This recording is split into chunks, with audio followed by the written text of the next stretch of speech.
This is starting on page 94. This is in the perspective of Zlatka. Roll call. Appel.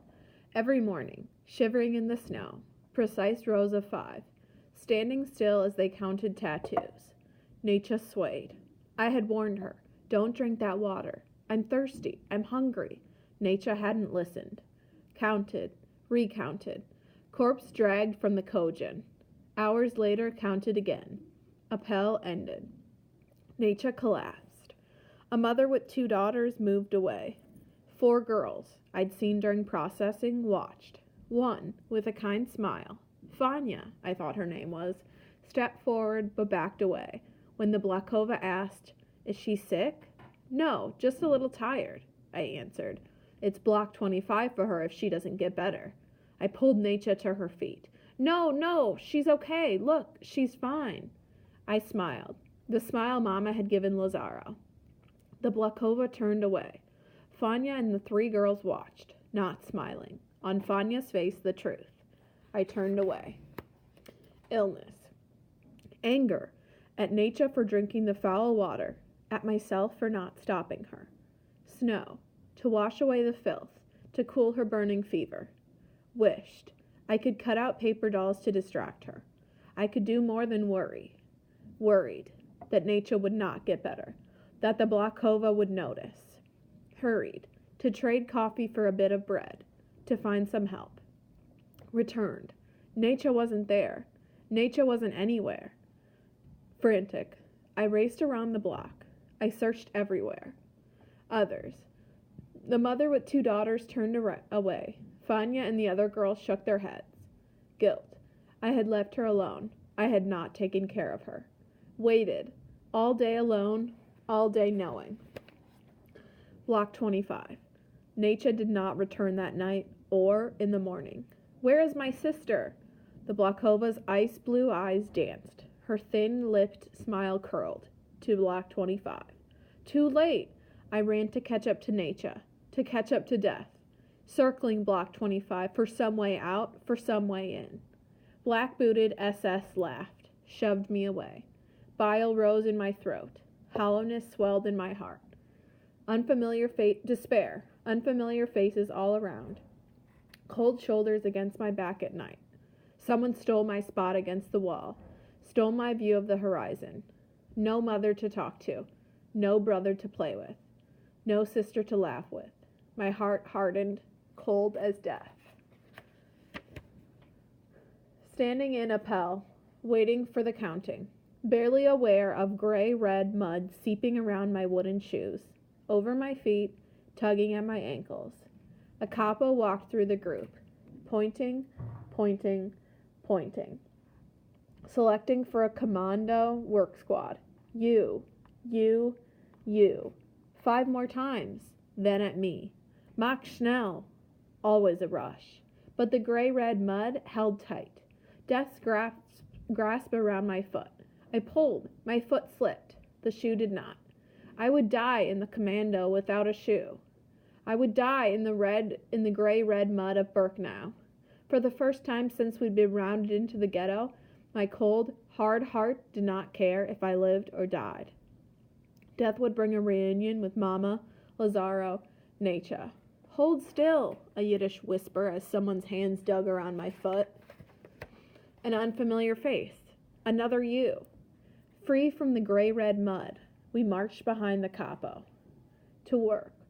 Through the gates of Birkenau, through the countryside, no billowing smoke, no rancid smells, clean air. Cold air. Horizon filled with color. But for the soldiers with their guns and angry shouts. But for the dogs with their teeth and growling snarls. But for the Aryan girls, black triangles, prisoners like us, but not like us, with their clenched fists and hate-filled eyes, 9 of us trod through the forest, apart from the others, waited for the beatings, whippings, death. Move those rocks! A riding crop cut through the air. Sliced a back. I worked alongside the girl who saved my shoe. I am Ita. Small, like Necha. Young, like Necha, but brimming with anger, like me. For hours we moved rocks. 9 Jewish girls wrestled with boulders, Jacob wrestling with the angel. The Aryan girls flirted with the soldiers, disappearing into the woods, 2 by 2, like Noah's Ark. He returned with a smile and she with a cigarette. An extra meal from Asen commandos for hard labor outside camp.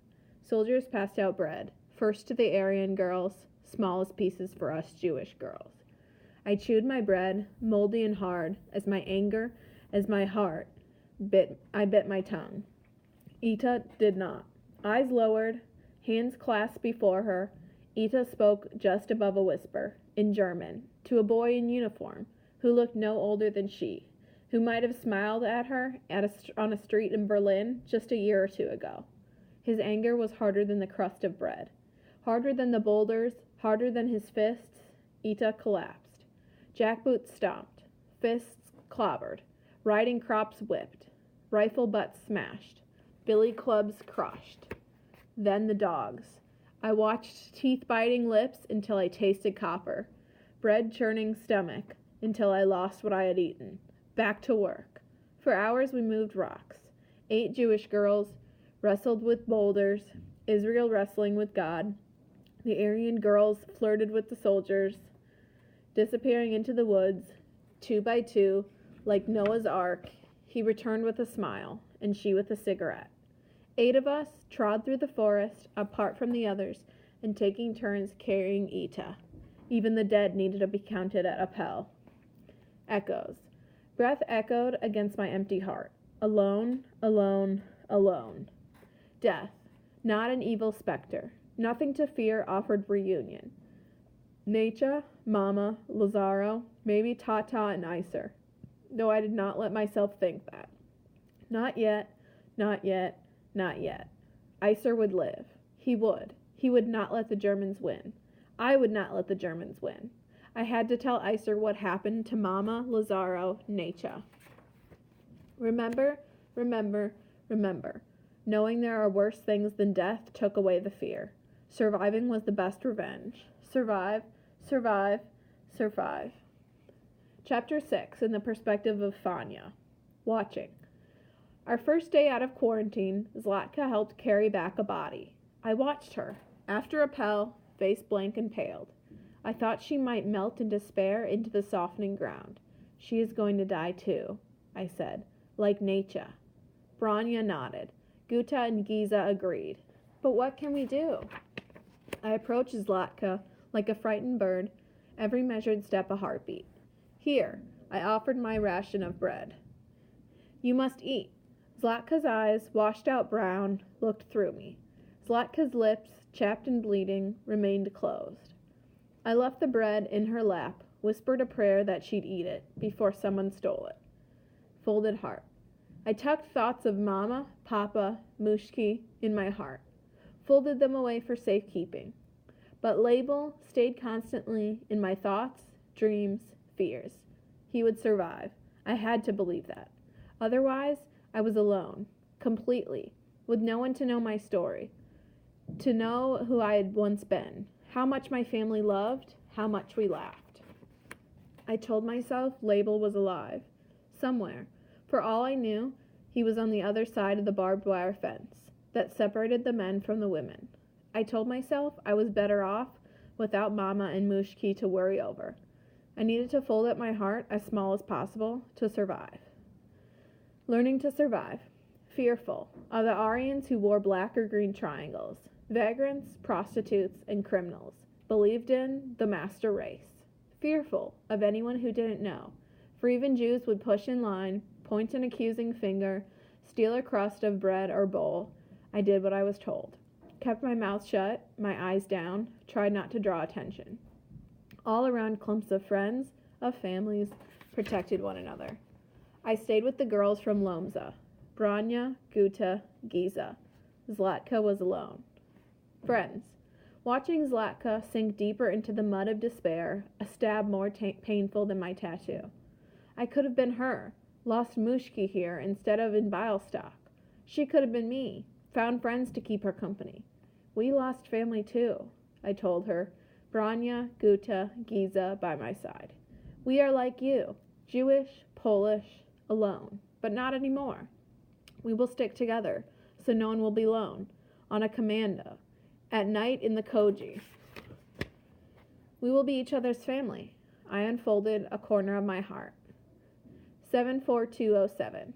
Just outside the barbed wire fence, a stand of birches. I'd never seen trees the color of ghosts. Bark streaked with black, lashes on the skin, blending with the winter sky, gray with billows of black smoke, snow-covered ground, trampled muddy footpaths. My forearm, thin as paper, losing luster, scarred with black. The orchestra. Music. Soaring music floated through the air as we stood for rappel, as commandos marched to work and back again. Music to keep us calm, to help us forget the chimneys, starvation, death, civility mingled with ash. Not a full orchestra, but violins, mandolins, a flute, a double bass, women pulled from the transports to play. Eyes closed, it sounded like the phonographs Papa once played at home.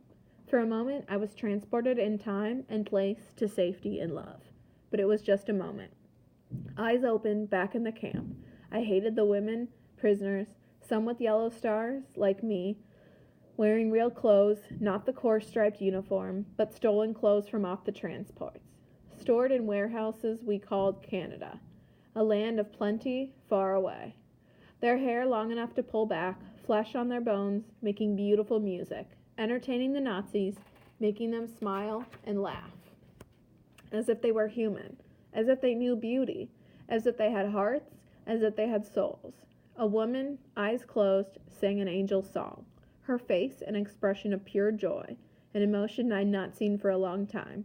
But when she stopped singing, eyes opened, joy vanished. I stared and thought the woman caught my eye but had to turn away. Do you hate yourself as much as I hate you?